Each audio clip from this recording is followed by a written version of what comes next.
तो आज मैं उन ग्रामीण अंचल के बच्चों से बात करना चाह रहा हूँ। शासकीय हाई स्कूल गुनोरा, मैं मधु उर्माड़े। इन कक्षा 10वीं के बच्चों को मैं सामाजिक विज्ञान का कोर्स पढ़ाता हूँ। ये जो बच्चे ग्रामीण अंचल के बच्चे हैं, ये बच्चे जो हैं वह कहीं दूर से आते हैं। अच्छा निशा, आप कहाँ से आते हो? तालबंदी यहाँ से कितने किलोमीटर? 3 किलोमीटर है ना। किसी के 3 किलोमीटर है, किसी का घर यहाँ से 4 किलोमीटर है। और आते कैसे हो? पैदल आते हैं। ये सब बच्चे, आप कैसे आते हो? पैदल आते हैं। आप देख रहे होंगे हमारे यहाँ ग्रामीण अंचल के बच्चे हैं जो ग्रामीण परिवेश से हुए हैं और वह विद्यालय पैदल आते हैं और पढ़ते हैं। कक्षा 10वीं सामाजिक विज्ञान का जो कोर्स है मेरे द्वारा ब्लूप्रिंट के आधार पर 5 अगस्त तक पूर्ण कर दिया, क्योंकि ये 9th के बच्चे, मैंने इनको 9th में पढ़ाया था और मुझे पता था कि ये 9th के बच्चे कितने कवर कर सकते हैं। इसी को ध्यान में रखते हुए, ठीक है, ब्लूप्रिंट जैसी ब्लूप्रिंट आई है, मैंने सामाजिक विज्ञान का कोर्स 5 अगस्त 2022 को पूर्ण कर चुका, क्योंकि ये बच्चे रोज आते थे उस समय। इनके पास पढ़ाई का आधार कम था, अन्य विषय का कोर्स कम था। ऐसे विषयों का जब इनके पास कम समय अधिक था और पढ़ाई इनके पास लोड कम था, ऐसी स्थिति का फायदा उठाते हुए मैंने सामाजिक विज्ञान का कोर्स 5 अगस्त 2022 को पुस्तक खत्म किया। अच्छा आप बताइए अनुष्का, थोड़ा तो ये बताइए अनुष्का कि सामाजिक विज्ञान का कोर्स आपका 10वीं का कोर्स कंप्लीट हो चुका है 2022 का? Yes sir.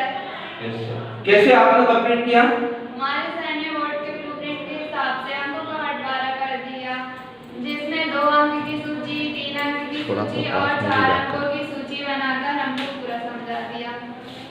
अच्छा, तो आपने 2 अंक की तैयारी कर ली है, 3 अंक की है, 4, क्योंकि आपको पता है ना आपका कोर्स सबका कंप्लीट हो चुका है, जिससे हमने ब्लूप्रिंट के आधार पर 2 अंक का, 3 अंक का और 4 अंक का प्रश्नों के उत्तर आप लोगों को पूरे टू द पॉइंट समझा दिए गए। अच्छा ये बताओ, ब्लूप्रिंट जानते हो आप लोग? Yes sir. क्या होता है ब्लूप्रिंट? जिसमें अंकों का बंटवारा होता है उसे ब्लूप्रिंट कहते हैं। कौन करता है अंकों का बंटवारा? मतलब बोर्ड द्वारा। बोर्ड का जो अपन फॉर्म परीक्षा में भरते हैं तो बोर्ड के अंकों का कैसे बंटवारा होता है?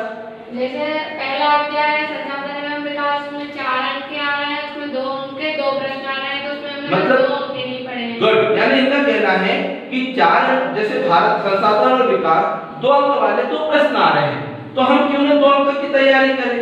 हम क्यों ज्यादा 1 अंक पर पढ़े, क्यों 3 अंक का करें? यानी समय से पहले ही इन्होंने अपनी तैयारी की प्लानिंग कर चुके हैं। ठीक है, चलिए आइए हम उन बच्चों से मिलते हैं जो वास्तविक इन्होंने तैयारी की है या नहीं की। क्या ये वास्तविक पढ़ाई की या नहीं की, या इन्होंने कोई रट्टा तो नहीं मारा, या गाइड किताब से तो नहीं मारा, क्या इन्होंने प्रश्नों को समझा है या नहीं समझा है? आओ हम चर्चा करते हैं। चलिए हम बात करें, हम कहीं से भी आपसे क्वेश्चन पूछ सकते हैं। आप तैयार हो? चलो सबसे पहले हम बात करते हैं कैलीग्राफी क्या होता है, आप बताओ। हाथों से सुंदर लिखावट की कला को कैलीग्राफी कहते हैं। अच्छा ये बताओ कि जैसे इन्होंने बताया कैलीग्राफी मुद्रण का पाठ है, क्योंकि हमारे सिलेबस में वह अक्टूबर-नवंबर के सिलेबस में होगा, लेकिन अभी से इनकी तैयारी पूर्ण हो चुकी है। अच्छा राजनीतिक दल आप जानते हो ना, कितने राजनीतिक दल होते हैं? आप बताओ अनुष्का, कौन-कौन से होते हैं राजनीतिक दल?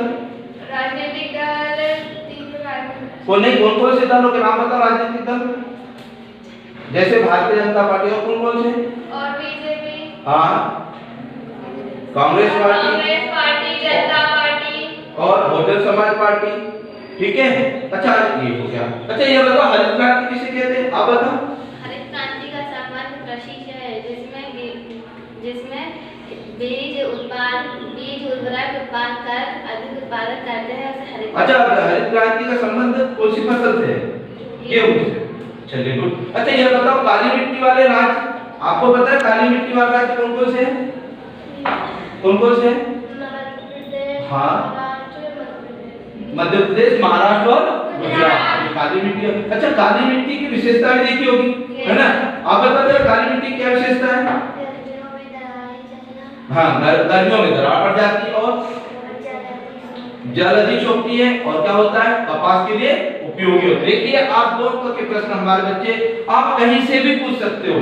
जो इस बार 2 अंक के प्रश्न 12 प्रश्न आना है, लेकिन हमने पूरे अध्याय से इसकी तैयारी पूर्ण कर चुके हैं। अच्छा ये बताओ कि हमने काली मिट्टी वाले राज्य पढ़े, 2 अंक वाले प्रश्न पढ़े, और भी हमारे पास अब 3 अंक की बात करते हैं। चलो हम 3 अंकों की बात करते हैं कि 3 अंकों में कौन से प्रश्न तैयार किए। अच्छा आपने वन्य जीव संरक्षण के उपाय, वन्य जीव संरक्षण के क्या उपाय है, आप बताओ क्या उपाय है वन्य जीव संरक्षण के?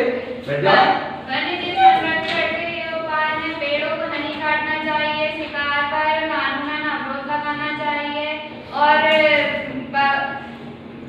उसके लिए क्षेत्र दिया जाना चाहिए। देखिए आपने देखा होगा। अच्छा आप बताओ अनुष्का, आपने 3 अंक वाले प्रश्नों पर बात की कि वन्य जीव संरक्षण के क्या उपाय। 3 अंक वाले प्रश्न पर आप कितने पॉइंट लिखेंगे? 4 पॉइंट। क्यों लिखेंगे 4 पॉइंट? क्योंकि 3 पॉइंट लिखेंगे तो अगर गलत होगा तो थोड़ा कम मिलेगा, और अगर 4 पॉइंट लिखेंगे तो गलत होगा थोड़ा ज्यादा ही मिलेगा। गुड, मतलब इनका कहना है कि 3 अंक वाले पे हमें 4 पॉइंट लिखना है।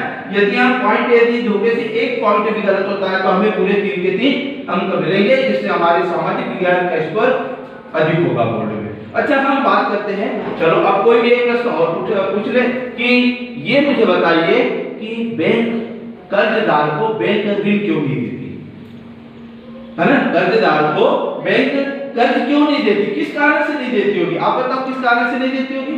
वो पैसा लेकर वापस नहीं करते। पॉइंट बनाइए। हाँ पैसा लेकर वापस नहीं करते, कागज मतलब उनका बैंक रिकॉर्ड खराब होता है, और खराब होता है। हाँ कागजी मतलब कागज पूर्ण नहीं होते और अधूरी जाती है। ये है 2 अंक वाले 3 अंक वाले प्रश्नों की बात कर रहे हैं। अच्छा आप मुझे और बताइए बैठ जाइए, जैसे हमें खनिजों का संरक्षण करना क्यों चाहिए? हमें खनिजों, आपने खनिज देखे हैं? अच्छा खनिज किसे कहते हैं आप बताओ? खाने आने खोदना और मतलब निकालना, खोदकर निकाले हुए पदार्थ को खनिज कहते हैं। जैसे कोयला। गुड, देखा मतलब हमें रटना नहीं है, समझना है। खनिज यानी खोदना, ली जाने अंदर से, तो आप खनिज को अच्छे से जानते। अच्छा ऐसे ही संसाधन होगा, किसे कहते हैं संसाधन, आप बताओ? मनुष्य के काम में आने वाली प्रत्येक वस्तु संसाधन है, जैसे चौक, पेन, कॉपी। मतलब हमें डरने की आवश्यकता है कि किसी टॉपिक से? अच्छा जायज वस्तु किसे कहते हैं? जायज वस्तु आप बताओ? गर्मियों में उगाई जाने वाली फसलों को जायज फसलें कहते हैं। हरित क्रांति किसे कहते हैं? हरित क्रांति, हरित क्रांति हाँ आप बताओ? कृषि के क्षेत्र में उनको खाद, पानी, बिजली आदि उत्पादन करते हैं हरित क्रांति। ठीक है। अच्छा आपने प्राथमिक क्षेत्र पढ़े थे, देखिए अब हम उधर जा रहे हैं। 3 प्रकार के क्षेत्र होते हैं, कौन कौन से होते हैं? 3 प्रकार। प्राथमिक, द्वितीयक और अच्छा बताओ तृतीयक का उदाहरण, तृतीयक को जानते हो? अब बताओ। व्यापार, संचार। ठीक है। और उद्योग किसका हो? व्यापार ये उद्योग द्वितीयक। अच्छा कृषि किसका है? प्रथम यानी प्राथमिक यानी किसका? प्राथमिक। इस तरीके से ये प्रश्न। चलो हम अब 4 अंक की बात करें। आप कहीं से भी इन बच्चों को तैयारी के आधार पर देख सकते हो। चलो हम बात करते हैं 4 अंक। प्रथम विश्व युद्ध में भारत का क्या योगदान था? हाँ बताइए प्रथम विश्व युद्ध में भारत का क्या योगदान था? प्रथम विश्व युद्ध में भारत का योगदान था 1914 से 1918 तक विश्व युद्ध चला। हाँ। और अंग्रेजों ने भारतीय लोगों को जबरदस्ती सेना में शामिल कर दिया। भारत में भुखमरी फैल गई और भारत की आर्थिक स्थिति कैसी हुई? खराब हो गई थी और भारतीयों के साथ दुर्व्यवहार था। देखिए ये है 4 अंक। अच्छा चलिए 4 अंक की बात करते हैं। अब जलियांवाला बाग हत्याकांड। अच्छा ये बताओ जलियांवाला बाग हत्याकांड कब हुआ था? 13 अप्रैल 1919 को। कहाँ हुआ था? अमृतसर। बाग के अंदर क्या हो रहा था? भारतीयों की आम सभा। अच्छा गोलियां किसने चलाई थी? आप बताओ गोलियां हंसराज ने चला दी या जनरल बराड़? वह सूचना किसने दी थी? हंसराज ने। ये है 4 अंक। मतलब आप जलियांवाला बाग हत्याकांड कर सकते हो? Yes sir. अच्छा ये बताइए कि दांडी यात्रा कब हुई थी?